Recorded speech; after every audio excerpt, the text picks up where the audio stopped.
नमस्कार, आप देख रहे हैं प्रदेश का नंबर 1 और सबसे भरोसेमंद news channel India news Haryana. आपके साथ मैं हूं सोनल दहिया।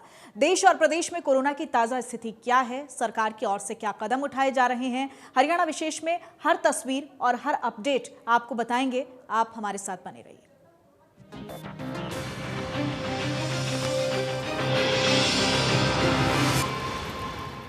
कोरोना के बढ़ते मरीजों को देखते हुए हरियाणा सरकार भी एक्शन में नजर आ रही है। हर हाल में मरीजों को इलाज दिया जाए, इसके लिए हर संभव कोशिश जारी है। अब सरकार ने हरियाणा की रोडवेज बसों को एम्बुलेंस और अस्पताल में बदलना शुरू कर दिया है। ये अलग अलग तस्वीरें आप देख रहे हैं अंबाला, सिरसा, कुरुक्षेत्र, करनाल और सोनीपत, कैथल से, जहां आप देख सकते हैं कि अब बसेस को अस्पताल में तब्दील करने की कवायद शुरू कर दी गई है सरकार की तरफ से, ताकि लोगों को स्वास्थ्य संबंधित दिक्कतों से न जूझना पड़े। अब इलाज के लिए भटकने की जरूरत नहीं है, क्योंकि अब बसेस में अस्पताल की व्यवस्था की गई है। तमाम वो सुविधाएं जो आपको अस्पताल में दी जाती हैं वो एक बस में मुहैया करवाई जाएंगी, ताकि लोगों के लिए इलाज करवाना आसान हो, स्वास्थ्य सुविधाओं तक पहुंचना आसान हो। अंबाला, सिरसा, कुरुक्षेत्र, करनाल, सोनीपत और कैथल से ये तस्वीरें आप देख रहे हैं अलग अलग।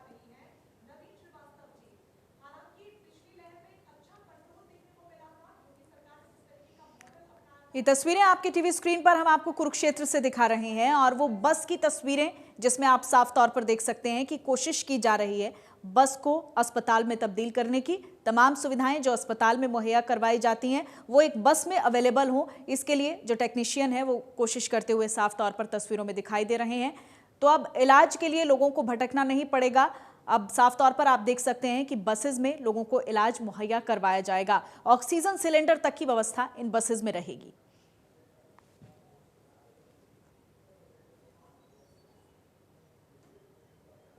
रोडवेज बसों को एम्बुलेंस में तब्दील किया जा रहा है। चलते फिरते अस्पतालों में मरीजों का अब हाल चाल जाना जाएगा और उनको स्वास्थ्य सुविधाएं दी जाएंगी। और बस एम्बुलेंस में क्या क्या व्यवस्थाएं की गई हैं, कैसे इन चलते फिरते अस्पताल में मरीजों का इलाज होगा, कैथल से हमारे संवाददाता मनोज मलिक की रिपोर्ट देखिए। कैथल में हरियाणा रोडवेज की 5 मिनी बसें आज एम्बुलेंस के रूप में तैयार होकर कैथल की सड़कों पर दौड़ेगी। जिस प्रकार जो ये बसें हैं, 5 ये मिनी बसें कैथल बस स्टैंड से है, और इन बसों को की जो तैयारी की अगर हम बात करें तो बिल्कुल यहाँ पर जो बेड है, बसों के अंदर जो यूज़ होंगे बेड होंगे, उसके लिए यहाँ पर जो तैयारी की गई है, उनमें से 3 बसें जो है वो बिल्कुल तैयार हो चुकी है और यहाँ पूरे जोरों पर जो काम है वो चल रहा है। इसके साथ साथ अगर हम बात करें बस के अंदर की सुविधा की, तो क्या कुछ बस के अंदर सुविधा दी जाती है और क्या कुछ जो सुविधा है, क्या कुछ पूरा मामला है। तो अगर हम बात करें बस के अंदर सुविधा की, तो बस के अंदर 4 बेड बनाए गए हैं और बेड के साथ साथ जो सिलेंडर है वो भी ऑक्सीजन का वो भी यहाँ पर रखा गया है, और उसके साथ साथ PPE किट का भी यहाँ पर जो यूज़ है वो किया गया है। तो हमारे साथ मौजूद है कैथल के GM अजय गर्ग। हम इनसे भी बातचीत करेंगे कि क्या कुछ पूरा मामला, जो 5 मिनी बसें बनाई गई है, कैसे इनका प्रयोग होगा और क्या कुछ इसके अंदर सुविधाएं हैं। सर, क्या कुछ सुविधाएं इसके अंदर और कैसे प्रयोग होगा इनका? हमें निर्देश दिए गए थे कि हम 5 मिनी बसों को एम्बुलेंस में कन्वर्ट करने के। तो प्रत्येक बस में जो कि अब एम्बुलेंस बन चुकी है उसमें 4 बेड हैं। प्रत्येक बेड के साथ एक एक ऑक्सीजन का सिलेंडर है। फ़ैन की सुविधा हमें अभी लगा दी है बेड के साथ। PPE बॉक्स है PPE किट का, सैनिटाइजिंग स्टैंड है। ये सारी सुविधाएं हमने एक एम्बुलेंस में जो होनी चाहिए वो सारी प्रोवाइड करवाई हैं। तो सर, क्या मेन मकसद क्या है इन एम्बुलेंस का, कहाँ ये यूज़ होगी और किस प्रकार ये तैयार की गई है? जैसे आपको पता है कोरोना के केस पूरे हिंदुस्तान में काफ़ी बढ़ रहे हैं, अपने हरियाणा में भी काफ़ी केस बढ़ रहे हैं। तो हम हरियाणा परिवहन विभाग ने एक बीड़ा उठाया है कि हम कैसे प्रशासन की मदद कर सकें। तो उसके मद्देनज़र हमारे पास बसों की सुविधाएं थी, तो हमारी पूरी टीम, सभी कर्मचारी, सुपरवाइजर स्टाफ, उन्होंने सभी ने मिलकर पिछले आज तीसरा दिन है इन बसों पे काम कर रहे हैं, और ये सारी एम्बुलेंस तैयार करके कल शाम तक ये 5 बसें तैयार हो जाएंगी और इसको हम फिर जिला प्रशासन को सुपुर्द कर देंगे। जी बिल्कुल, देखिए रोडवेज़ विभाग द्वारा जो 5 बसें तैयार की जा रही है, जो मिनी बसें हैं इनको एम्बुलेंस बना दिया गया है और उसके साथ-साथ जो लगातार कोरोना पॉजिटिव मामले बढ़ रहे हैं उसको रोकने के लिए भी एक अहम योगदान रोडवेज़ का, कैथल रोडवेज़ का देखने को मिल रहा है। कैथल कैमरामैन पवन राविस के साथ मनोज मलिक, इंडिया न्यूज़, हरियाणा। और कोरोना को मात देने के लिए हरियाणा सरकार लगातार नए अस्पतालों को तैयार कर रही है। सीएम ने फरीदाबाद के पृथला में छायसा गांव में अटल बिहारी वाजपेयी मेडिकल कॉलेज जनता को समर्पित कर दिया है। इस मौके पर केंद्रीय राज्य मंत्री कृष्णपाल गुर्जर और हरियाणा के परिवहन मंत्री मूलचंद शर्मा, विधायक फरीदाबाद नरेंद्र गुप्ता, विधायक बड़खल सीमा त्रिखा और सेना के अधिकारी और जिला प्रशासन के अधिकारी मौजूद रहे। जिले में अब बीमार लोगों को परेशानी नहीं आएगी। वहीं सिरसा में भी सीएम मनोहर लाल ने 150 बेड के कोविड केयर सेंटर की शुरुआत की है। इसके अलावा करनाल में सीएम मनोहर लाल ने 100 बेड के ऑक्सीजन सपोर्ट के साथ कोविड केयर सेंटर की हिना बैंकेट हॉल की शुरुआत की है। वहीं एक ऐप की शुरुआत की है जिसका नाम करनाल रिसोर्स लोकेटर है, जिसके जरिए हॉस्पिटल में बेड से लेकर oxygen, ambulance, medical store, plasma donor तक सारी जानकारी मिल जाएंगी।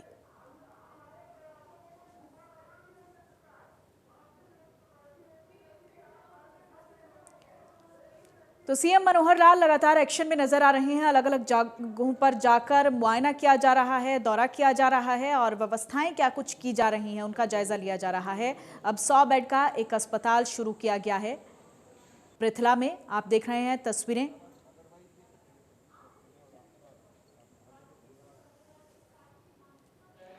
और ये तस्वीरें आपको हम करनाल की दिखा रहे हैं, जहां साफ तौर पर आप देख सकते हैं कि सीएम मनोहर लाल सक्रिय नजर आ रहे हैं। करनाल के लोगों के लिए भी अच्छी खबर है, ऐप यहां पर शुरू की गई है जिसमें तमाम जानकारी रहेगी।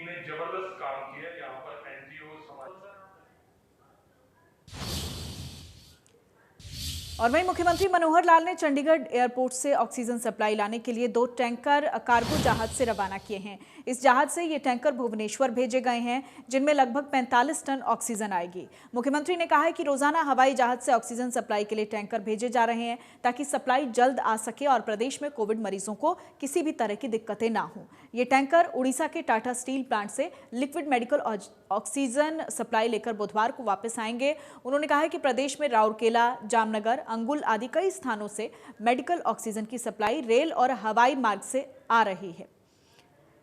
आप देख रहे हैं 3 तस्वीरें आपके टीवी स्क्रीन पर। लगातार आपको हम तस्वीरें भी दिखा रहे थे जहां अब तक हवाई जहाज ने 19 फेरे लगाए हैं। लगातार मेडिकल ऑक्सीजन की जो सप्लाई है उसको वो किसी भी तरीके से बाधित ना हो, उसके लिए कोशिशें यहां पर लगातार हो रही हैं। मुख्यमंत्री मनोहर लाल ने चंडीगढ़ एयरपोर्ट से ऑक्सीजन सप्लाई लाने के लिए 2 टैंकर जो हैं वो कार्गो जहाज से रवाना किए हैं और इस जहाज से ये टैंकर भुवनेश्वर भेजे गए हैं, जिनमें कि लगभग 45 टन ऑक्सीजन आएगी। मुख्यमंत्री ने कहा है कि रोजाना हवाई जहाज से ऑक्सीजन सप्लाई के लिए टैंकर भेजे जा रहे हैं ताकि सप्लाई जल्द आ सके और प्रदेश में कोविड मरीजों को किसी भी तरह की दिक्कतें ना हो। ये टैंकर उड़ीसा के टाटा स्टील प्लांट से होकर बुधवार को वापस आएंगे। राउरकेला, जामनगर में मेडिकल ऑक्सीजन की सप्लाई रेल और हवाई मार्ग से आ रही है और अब तक हवाई जहाज ने 19 फेरे यहां पर लगा दिए हैं। 36 टैंकर के माध्यम से 436 metric ton medical oxygen supply हुई है। उन्होंने कहा है कि ऑक्सीजन सप्लाई बिना किसी बाधा के सभी जिलों में मरीजों को समय पर उपलब्ध करवाई जा रही है। मुख्यमंत्री ने कहा है कि भारतीय वायुसेना कोविड महामारी के दौरान सराहनीय काम कर रही है। इसके लिए मुख्यमंत्री ने वायुसेना का आभार जताया है। मुख्यमंत्री ने वायुसेना के अधिकारियों से विस्तार से बातचीत की और संकट की इस घड़ी में सराहनीय काम करने पर उनका हौसला बढ़ाया है। मुख्यमंत्री ने कहा है कि हरियाणा के पानीपत और हिसार में 500 बेड के अस्पताल तैयार किए जा रहे हैं और इस काम में भी सेना का सहयोग लिया जा रहा है। इसके अलावा प्रदेश के सभी जिलों में बेड की संख्या बढ़ाई जा रही है। उन्होंने कहा है कि अब प्रदेश में ऑक्सीजन सप्लाई सुचारू है और सरकार निरंतर कोशिश कर रही है। आज मैं एयरफोर्स स्टेशन चंडीगढ़, जहाँ से एयरफोर्स के जहाज़ में 2 हमारे कैंटर भुवनेश्वर के लिए गए हैं ऑक्सीजन लेने के लिए और इस ऑपरेशन को यहाँ से लोडिंग एयरफोर्स के जो एयरक्राफ्ट में 2 टैंकर्स की हुई है उसको मैंने प्रत्यक्ष देखा है। बहुत ही जिसको कहना चाहिए एक कठिन काम हमारे एयरफोर्स के जवान कर रहे हैं। एयरफोर्स का मैं इस सर्विस के लिए लोगों की जो कोरोना के समय में जो सहायता की जा रही है ऑक्सीजन लाने के लिए, मैं इसके लिए बहुत बहुत उनका धन्यवाद करता हूं और मैं आशा करता हूं कि न केवल हमारे हरियाणा के लिए बल्कि पूरे देश भर के लिए जिस प्रकार की सर्विस दी जा रही है इनके द्वारा, इसको लगातार बनाए रखें और जहाँ जहाँ आवश्यकता है इसको बढ़ाने की आवश्यकता तो उसको बढ़ाएंगे भी सही, ताकि आज जो महामारी देश पर आई है, ये जो संकट आया है, इसमें निकलने के लिए हमारी जो सबकी जिम्मेदारी है, इसमें एयरफोर्स जो भूमिका निभा रही है, मैं इसकी सराहना करता हूँ और आशा करता हूँ कि इस काम में और ये तेज़ गति लाएँ। धन्यवाद। और वहीं गुरुग्राम से राहत की खबर है। शहर में पॉजिटिविटी रेट 42 से घटकर 24% पर आ गया है। शहर के ताज़ा हालात पर हमारे संवाददाता राज वर्मा ने विधायक सुधीर सिंगला से खास बात की।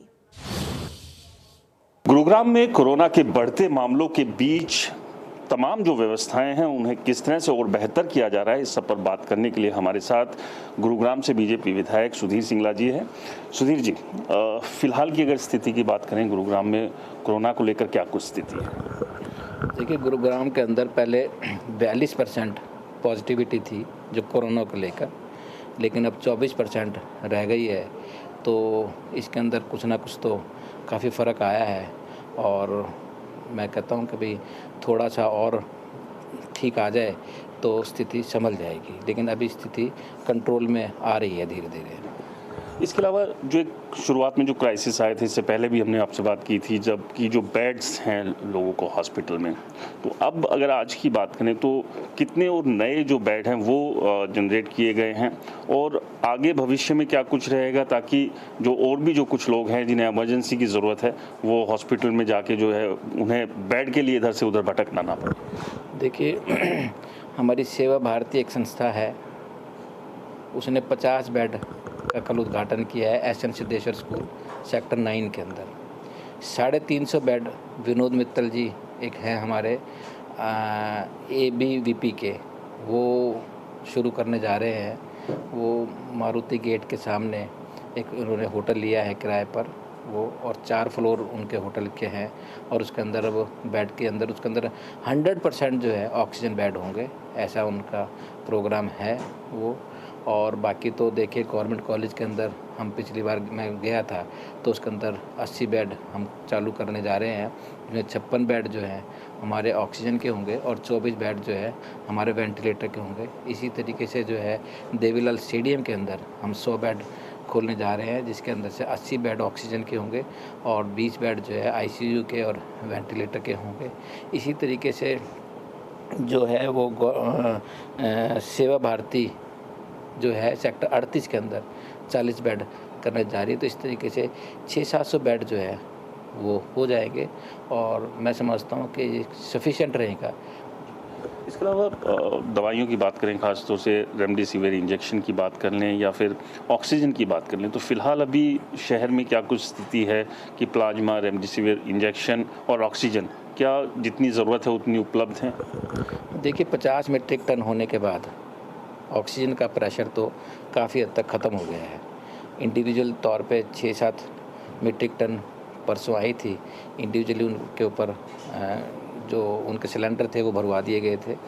और अब जो है वो डोर टू डोर की हमारी स्कीम एक चालू हो रही है, वो उसके अंदर मुख्यमंत्री जी ने कहा है कि डोर टू डोर जो है आप दे आओ, तो उसके लिए हमारी टीम गठित हो गई है और उनके जो पेशेंट होगा वो आइसोलेट होगा, उसके लिए डोर टू डोर हम दे के आ रहे हैं।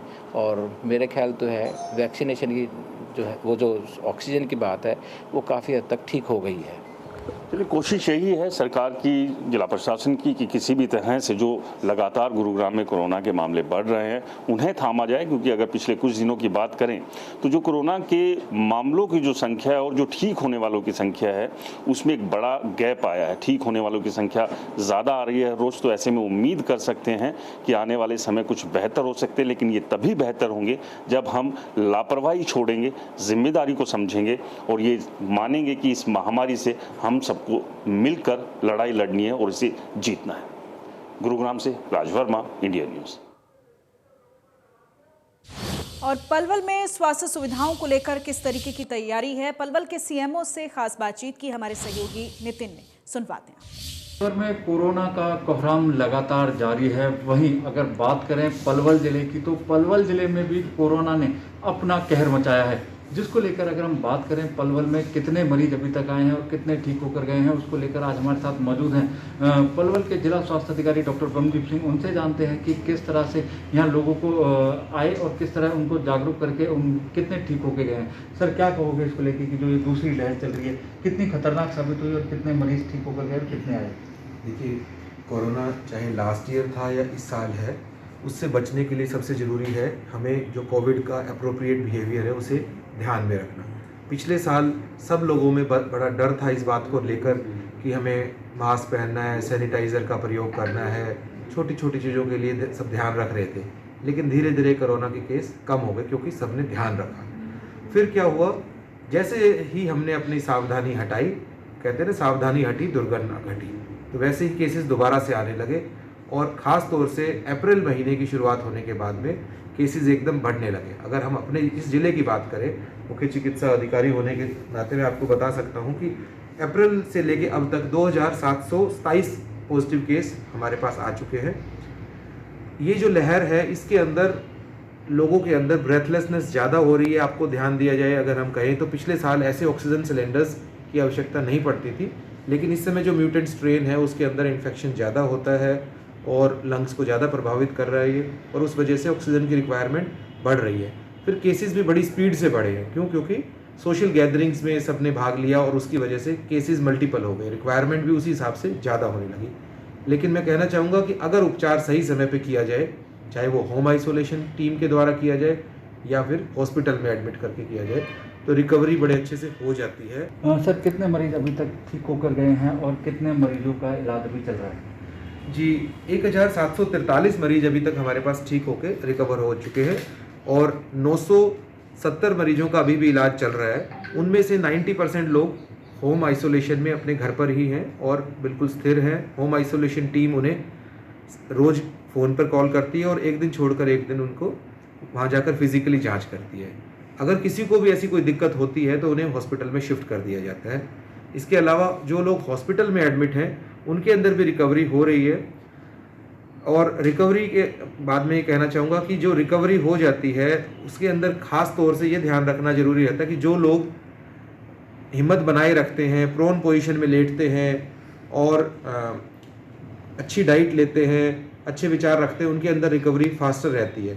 साथ में दवाइयों का रोल तो है ही, जो इसके लिए कोविड की संबंधित दवाइयाँ हैं वो लेने से और सही समय पर उपचार से भी रिकवरी फास्ट होती है। जैसा कि आपने देखा, हमारे साथ थे डॉक्टर ब्रह्मदीप सिंह। उनका साफ कहना है कि कोविड जैसी महामारी से बचाव का केवल एक ही बचाव है कि सोशल डिस्टेंस, सैनिटाइजर और मास्क का नियमित तौर पर उपयोग करते रहें और कहीं ना कहीं इस बचाव को लेकर अपने मन को स्ट्रॉन्ग करना भी बहुत ज़रूरी है। कैमरामैन करतार के साथ नितिन शर्मा, इंडिया न्यूज़ पलवल।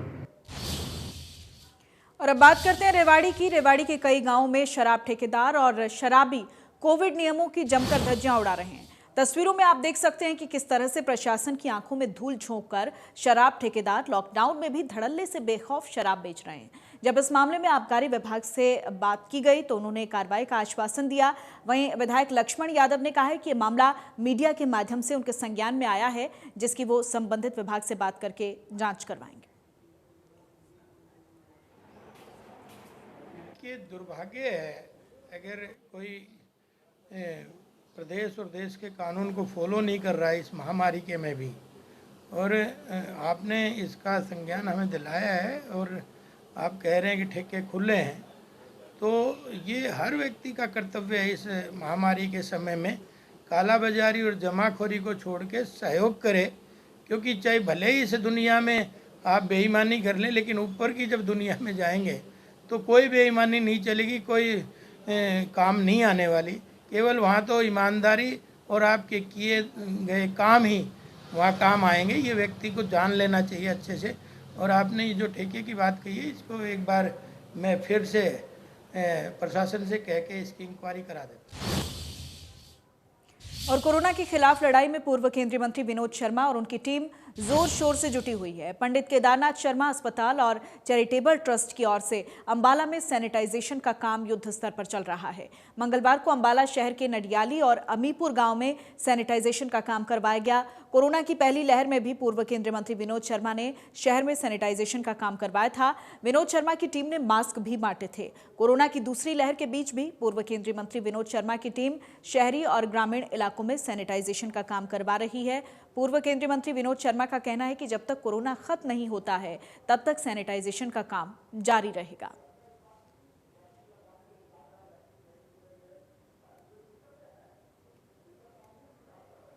पूर्व केंद्रीय मंत्री विनोद शर्मा जी के द्वारा अम्बाला शहर की जनता को ये जब कोरोना का प्रभाव बढ़ता जा रहा है उसके देखते हुए जनता को राहत दिलवाने के लिए श्री विनोद शर्मा जी ने ये निर्णय लिया था कि चार्ली टोरंटो मशीन के द्वारा सोडियम हाइप्रो का जो छिड़काव है वो सारे अम्बाला शहर में प्रत्येक घर के प्रत्येक व्यक्ति तक इसका बेनिफिट देने के लिए, इसका फ़ायदा पहुंचाने के लिए पूरे के पूरे शहर में, पूरे के पूरे गाँव में हर व्यक्ति तक इसका लाभ पहुंचाया जाएगा सैनिटाइजर का छिड़काव करवा करके।